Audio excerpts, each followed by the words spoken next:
زمین پر قبضے کے الزام میں جنرل ریٹائرڈ فیض حمید کے خلاف سپریم کورٹ میں ہیومن رائٹس کیس کی سماعت۔ درخواست گزار نے عدالت کو بتایا کہ 12 مئی 2017 کو جنرل ریٹائرڈ فیض حمید کے حکم پر اس کے گھر اور آفس پر چھاپا مارا گیا۔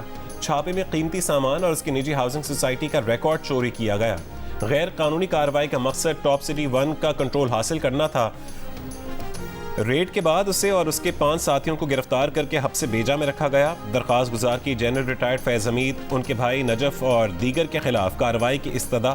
چیف جسٹس پاکستان نے ریمارکس دیے کہ عدالت کے سامنے 2 درخواستیں ہیں۔ زاہدہ جاوید اسلم کی درخواست بھی ہے۔ اب تک جو اس کیس سے ہم سمجھ پائے وہ آپ کو بتا رہے ہیں کہ برطانیہ کی شہری زاہدہ اسلم نے 2017 میں سپریم کورٹ میں آرٹیکل 184/3 کا کیس دائر کیا۔ سابق چیف جسٹس ثاقب نثار نے چیمبر میں نومبر 2018 میں فریقین کو بلا کر کیس چلایا۔ چیمبر میں بیٹھا جج سپریم کورٹ نہیں ہوتا۔ چیمبر سے سپریم کورٹ کی کارروائی نہیں چلائی جا سکتی، صرف اپیلیں سنی جا سکتی ہیں۔ سپریم کورٹ نے فیض حمید کے خلاف درخواست نمٹا دی۔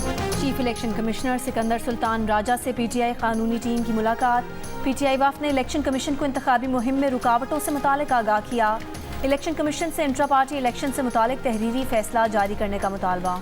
افغان عبوری حکومت ٹی ٹی پی کی سرکوبی کے لیے ہر ممکن اقدامات کرے یا پاکستان میں دہشت گردی میں ملوث پاکستانیوں کو ہمارے حوالے کرے، نگراں وزیر اعظم کا مطالبہ۔ نیوز کانفرنس میں انوار الحق کاکڑ نے کہا کہ ٹی ٹی پی کے دہشت گرد افغان سرزمین استعمال کرتے ہوئے پاکستان میں حملے کر رہے ہیں۔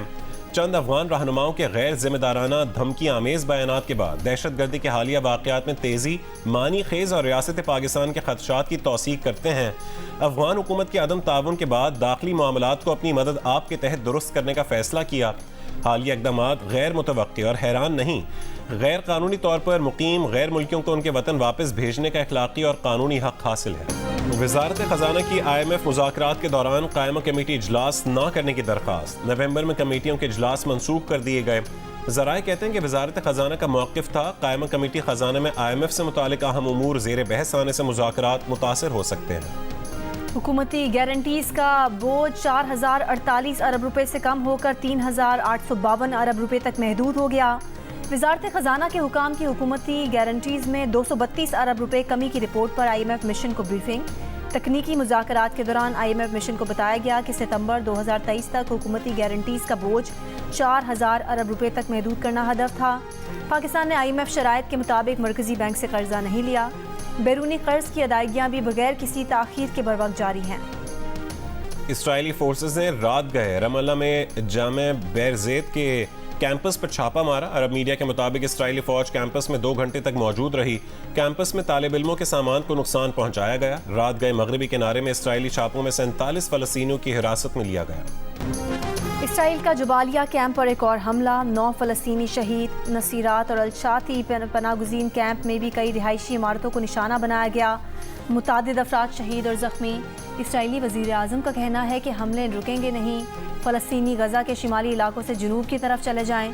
شمالی غزہ میں فلسطینی مزاحمت کاروں سے جھڑپ میں ایک اور اسرائیلی فوجی کی ہلاکت کی تصدیق، 2 زخمی۔ اسرائیل 31 ہلاکتیں تسلیم کر چکا ہے۔